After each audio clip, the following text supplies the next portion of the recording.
पिछले 3 दिनों से राज्य परिवहन निगम के कर्मचारियों की हड़ताल से यात्रियों को परेशानी हो रही है और हड़ताल का बस सेवाओं पर बड़ा असर पड़ा है।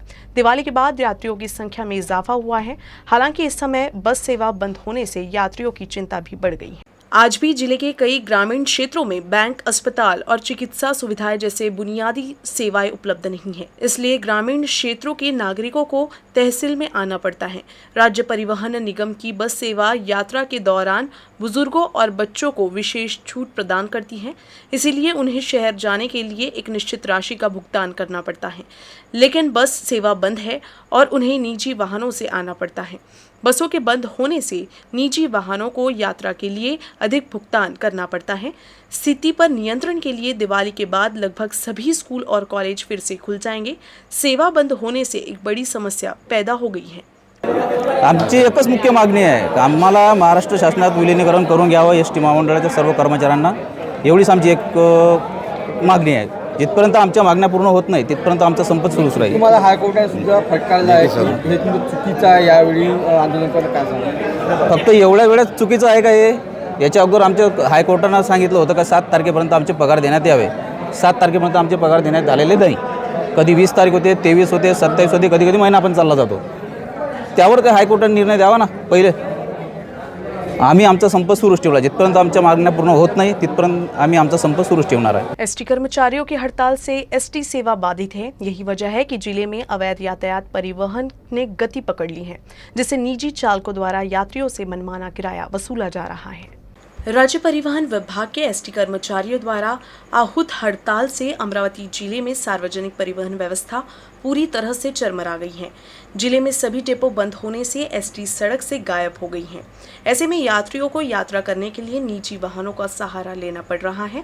बस स्टैंड क्षेत्र से बाहर यात्रा कर रहे यात्रियों से भारी भरकम किराया देने को मजबूर है। हालांकि परिवहन विभाग द्वारा इसे पूरी तरह से नजरअंदाज कर दिया गया है, जिससे नागरिक उच्च दरों पर यात्रा कर रहे हैं। अमरावती बस स्टैंड के सामने सुबह से ही यात्रियों की लूट का सिलसिला जारी है। बस स्टैंड के सामने अवैध यात्री यातायात का बोलबाला है और साथ ही 15 से 20 यात्रियों को बैठाया जा रहा है। चांदुर रेलवे एसटी डिपो के कर्मचारी भी हड़ताल में शामिल हो गए हैं। हड़ताल के बीच चांदुर रेलवे में ट्रैफिक कंट्रोल इंक्वायरी रूम पर ताला लगा दिया गया है। एसटी निगम कर्मचारियों की विभिन्न मांगों को लेकर राज्य भर के एसटी कर्मचारी कई दिनों से एसटी निगम को राज्य सरकार में शामिल करने के लिए आंदोलन कर रहे हैं। अमरावती जिले में चांदुर रेलवे को छोड़कर रविवार से अन्य डिपो के कर्मचारी हड़ताल पर चले गए, लेकिन सोमवार से चांदुर रेलवे डिपो के कर्मचारी भी हड़ताल में शामिल हो गए हैं और सोमवार सुबह से कर्मचारियों का आंदोलन जारी है। यही वजह है कि ट्रैफिक कंट्रोल इंक्वायरी रूम पर भी ताला लगा हुआ है। चांदूर रेल्वे आगारातर्फे पुन्हा एस टी महामंडळाचं विलीनीकरण शासनामध्ये व्हावं याकरता आंदोलन सुरू झालेलं आहे। जे आंदोलन 2 गेल्या आठवड्यात रविवारी ठेवलेलं होतं, ते आंदोलन काही कारणास्तव स्थगित करण्यात आलं होतं, पण पुन्हा ते आंदोलन मोठ्या जोमानं कामगाराच्या वतीने सुरू करण्यात आलं आहे। मागणी एकच आहे सर्व कामगाराची की एस टीचं विलीनीकरण हे शासनामध्ये झालं पाहिजे। शासनाच्या नियमाप्रमाणे जी वेतन श्रेणी आहे ती वेतन श्रेणी कामगाराला मिळाली पाहिजे, कारण की गेल्या कित्येक वर्षापासून एस टीचा कामगार हा देशोघडीला आलेला आहे। त्याचं जीवन जगणं कठीण झालेलं आहे तुटपुंजा पगारामुळे। तो तुटपुंजा पगार आता सहन नाही होत आहे। त्यातही तो तुटपुंजा पगार दर महिन्याला मिळत नाही। म्हणजे काम करायचं शासनाचं आणि पगार घ्यायचा एखाद्या वेठबिगार कामगाराचा, ते आता कामगाराला सहन होणे कठीण झालेलं आहे। त्याचकरता सगळा कामगार पूर्ण अख्ख्या महाराष्ट्रातला कामगार एक झालेला आहे आणि त्यांनी एकच मागणी केलेली आहे की आता पुरे झालेला आहे, आता शासनाने आमचं पालकत्व घ्यावं आणि आम्हाला तो दर्जा द्यावा। अमरावती की पालक मंत्री यशोमती ठाकुर ने कहा कि प्रशासन को निर्देश दिया जाएगा कि वो नागरिकों के विभिन्न मुद्दों को तुरंत दूर करे और जहां आवश्यक होगा कार्रवाई करे। उन्होंने कहा कि राज्य सरकार आवश्यक निर्णय लेने और नागरिकों के हित में कार्रवाई करने के लिए प्रतिबद्ध है। वो अमरावती स्थित शासकीय विश्राम गृह परिसर में आयोजित जनता दरबार में बोल रही थी। जिले के नागरिकों की विभिन्न समस्याओं के समाधान के लिए पालक मंत्री ने शासकीय विश्राम गृह में जनता दरबार का आयोजन किया। पालक मंत्री द्वारा प्राप्त बयान के साथ साथ नागरिकों द्वारा दिए गए बयानों पर चर्चा की गई। इस अवसर पर पालक मंत्री ठाकुर ने नागरिकों की समस्याओं को जानकर प्रशासन को इस संबंध में कार्रवाई करने के स्पष्ट निर्देश दिए। वहीं पालक मंत्री ने कहा, जिले में भारी बारिश से प्रभावित परिवारों की हर संभव मदद की जाएगी। साथ ही उन्होंने मुश्किल की घड़ी में सरकार नागरिकों के साथ मजबूती से खड़ी होने की बात भी कही। इस दौरान पालक मंत्री ने प्रशासन को नागरिकों के विभिन्न मुद्दों पर तत्काल कार्रवाई करने का निर्देश दिया।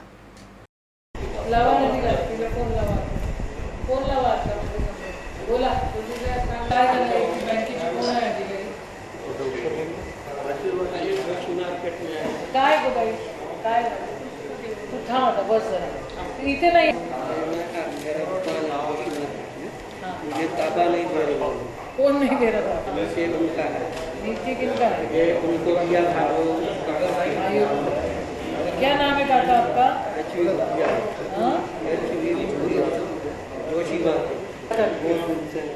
अमरावती जिले के नांदगांव खंडेश्वर तहसील में नागपुर औरंगाबाद महामार्ग पर एक ट्रक ने दोपहिया को टक्कर मार दी। इस हादसे में बाइक सवार 2 युवकों की मौत हो गई। मृत दोनों युवक सांडोल गांव के रहने वाले थे। अमरावती जिले के नांदगांव खंडेश्वर तहसील के सालोड़ गांव में रहने वाला ऋषिकेश इंझलकर और ऋतिक धांडे कुछ काम से मंगरूल चौवाला गए थे। वहां अपना काम निपटाने के बाद वे दोनों अपनी बाइक से वापस गांव लौट रहे थे। तभी नागपुर औरंगाबाद महामार्ग पर से तुअर लेकर नागपुर की ओर जा रहे एक ट्रक ने दूसरे ट्रक को ओवरटेक करने के दौरान उनकी बाइक को टक्कर मार दी। इस हादसे में बाइक सवार दोनों युवक गंभीर रूप से जख्मी हुए थे। हादसे के बाद स्थानीय ग्रामीणों ने दोनों को ट्रक के बीच से किसी तरह बाहर निकाला, लेकिन गंभीर रूप से जख्मी ऋषिकेश की घटनास्थल पर ही मौत हो गई, जबकि उसके साथी ऋतिक की अस्पताल में मौत हो गई। हादसे के बाद ट्रक चालक ट्रक घटनास्थल पर ही छोड़कर वहां से फरार हो गया। पुलिस ने इस मामले में आरोपी ट्रक चालक के खिलाफ शिकायत दर्ज कर जांच पड़ताल शुरू कर दी है। इस हादसे से सालोड़ गांव में मातम छा गया है। स्वाभिमानी किसान संगठन के रविकांत तुपकर ने अतिवृष्टि से हुए नुकसान की भरपाई के लिए सरकार से मांग की है।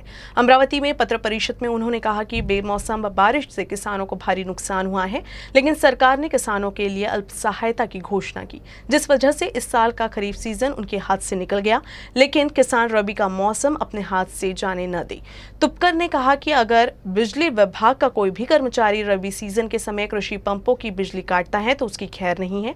साथ ही अगर महावितरण ने एक भी किसान की बिजली काटी तो पूरे कार्यालय को जला देने की धमकी भी रविकांत तुपकर ने दी है। अतिरिक्त बारिश से किसानों को भारी नुकसान हुआ है। इसमें सोयाबीन, कपास और संतरे की फसल का नुकसान भी शामिल है, लेकिन ऐसे में राज्य सरकार ने किसानों को अल्प सहायता प्रदान की है। केंद्र सरकार ने तो किसानों को 1 रुपया भी नहीं दिया है। राज्य सरकार द्वारा दी जाने वाली सहायता राशि दिवाली के समाप्त होने के बाद अभी तक किसानों के खाते में जमा नहीं की गई है। तुपकर ने कहा कि केंद्र और राज्य सरकारों ने किसानों को अधर में छोड़ दिया है। स्वाभिमानी किसान संगठन सोयाबीन उत्पादकों के लिए 50,000 रुपए प्रति हेक्टेयर और संतरा उत्पादकों के लिए 1 लाख रुपए प्रति हेक्टेयर के लिए संघर्ष करेगा। तुपकर ने चेतावनी दी कि अगर 11 नवंबर तक किसानों को न्याय नहीं मिला तो 12 नवंबर से दोनों सरकारें हिल जाएंगी, ऐसा आंदोलन किया जाएगा। उन्होंने कहा कि अब यवतमाल, अमरावती, अकोला, अकोट, परभणी, हिंगोली, नांदेड़ में बैठक लेकर आंदोलन की रूपरेखा तय की जाएगी। यावर्षी अतिवृष्टीमुळे मोठ्या प्रमाणात सोयाबीन कापसाचं नुकसान झालेलं आहे। संत्र्याला सुद्धा गळती लागलेली आहे। मृगबहार आणि आंबिया बहर सुद्धा पूर्णपणे शेतकऱ्यांच्या हातातून संत्र्याचा गेलेला आहे। त्यामुळं संत्र्याला हेक्टरी 1 लाख रुपयाची मदत दिली पाहिजे, ही स्वाभिमानीची मागणी आहे। आणि सोयाबीनचे 11,000चे भाव 4,000वर आले। सोयाबीन आयात थांबवा, पामतेल खाद्यतेलावरचं आयात शुल्क वाढवा आणि स्टॉक लिमिट खाद्यतेल आणि तेलबियांची उठवा, ही मागणी घेऊन आणि कापसाचे दर 12,000च्या खाली येऊ देऊ नका, सोयाबीनचे दर 8,000च्या खाली येऊ देऊ नका, या मागण्या घेऊन आमचा विदर्भाचा दौरा सुरू आहे।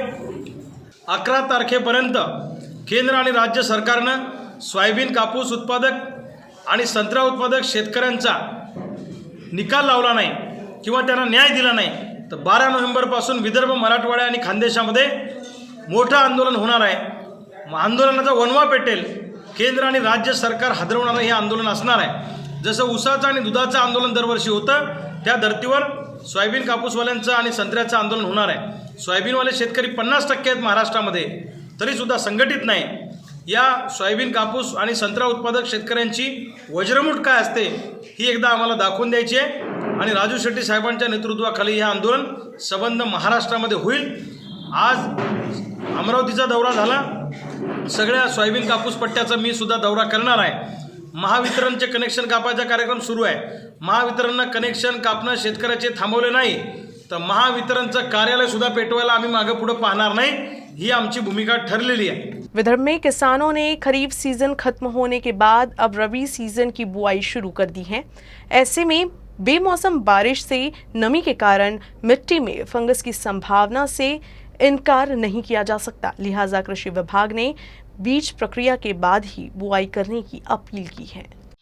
विदर्भ में किसानों ने खरीफ सीजन के बाद रबी सीजन की बुआई शुरू कर दी है. विदर्भ में किसान रबी सीजन में चना और गेहूं की खेती करते हैं.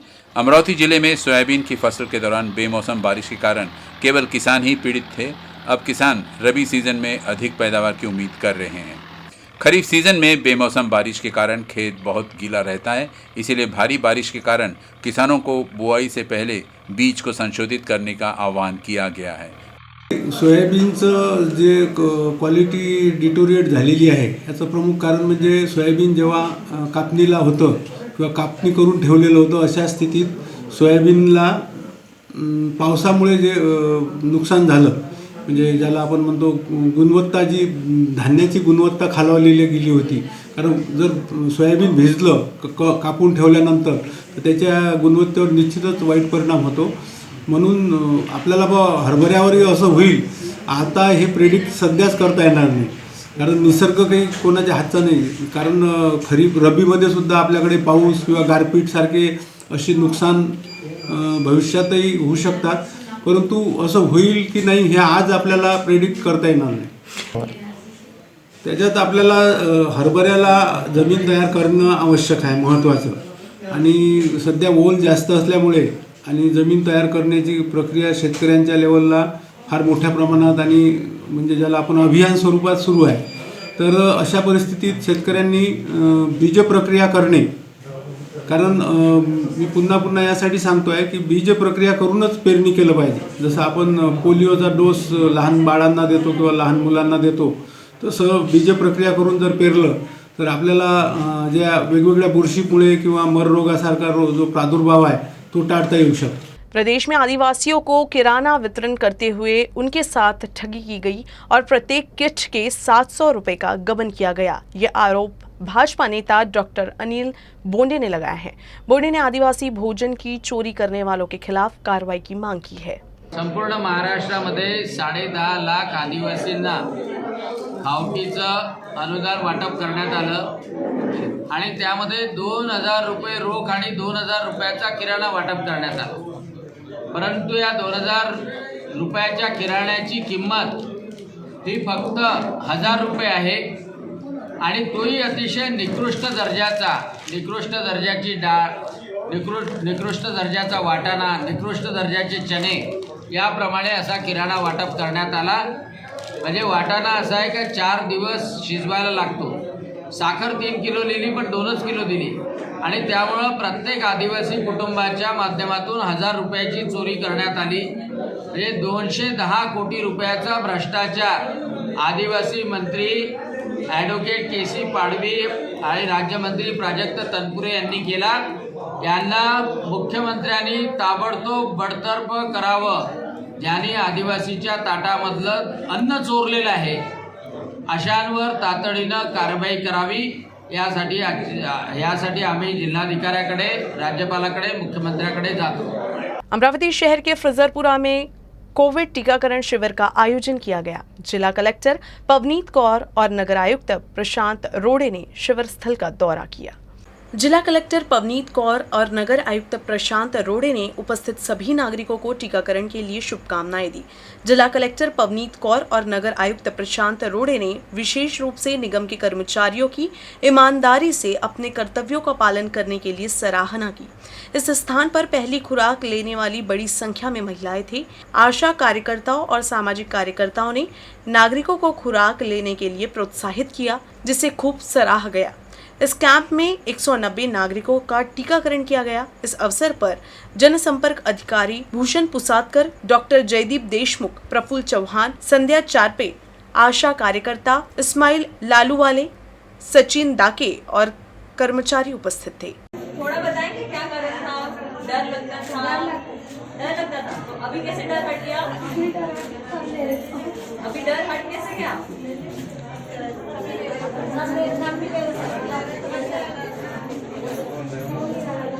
अमरावती जिला परिषद ने बकाया का भुगतान नहीं किया है, इसीलिए जिला परिषद की वेबसाइट को संभालने वाली कंपनी ने जिला परिषद की वेबसाइट को बंद कर दिया है। डिजिटल इंडिया अभियान को सभी सरकारी कार्यालयों द्वारा डिजिटल करने की आवश्यकता है। प्रधानमंत्री नरेंद्र मोदी ने भी ऐसे ही सुझाव दिए हैं। इसी पृष्ठभूमि में जिला परिषद प्रशासन ने तत्कालीन मुख्य कार्यकारी अधिकारी मनीषा खत्री की पहल पर जिला परिषद के लिए एक वेबसाइट बनाई थी। इस वेबसाइट को जिला परिषद अमरावती के नाम से शुरू किया गया था। एक निजी कंपनी मसीदीप सॉल्यूशन को साइट को संभालने की जिम्मेदारी दी गई थी। वेबसाइट पर जिले की जानकारी, जिला परिषद पदाधिकारियों की जानकारी के साथ साथ फाइल ट्रैकिंग सहित अन्य सुविधाएं उपलब्ध कराई गई हैं। हालांकि जिला परिषद ने कुछ वर्षों से कंपनी के बकाया का भुगतान नहीं किया है, इसलिए दिवाली से पहले कंपनी ने वेबसाइट को बंद करने के लिए सख्त कदम उठाए। साइट पिछले सप्ताह से बंद है, इसके चलते प्रशासन असमंजस्य की स्थिति में है।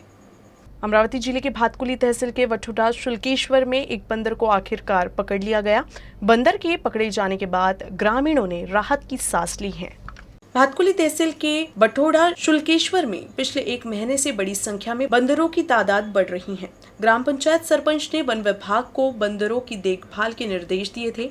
वन विभाग के वरिष्ठ अधिकारियों ने बयान पर संज्ञान लिया और बचाव दल को गांव भेजा। टीम ने वाठोडा शुल्केश्वर में प्रवेश किया और तलाशी अभियान चलाया और बंदरों को पकड़ा गया। इसके बाद बंदर के इलाज के लिए वडाली फॉरेस्ट रिजर्व ले जाया गया। वनपाल सुरेश मांगटे, फिरोज खान वनपाल, अमोल गावनेर वनपाल, मनोज माहुलकर वनपाल, सतीश उमाक वनपाल, मनोज ठाकुर वनपाल, आसिफ पठान वाहन चालक और ग्रामीणों ने बंदर को पकड़ने का प्रयास किया। दिवसापासून वाठोडा शुक्लेश्वर येथील गावामध्ये एका लंगूरने उपद्रव करून 15 ते 20 लोकांना इंज्युर्ड केले होते।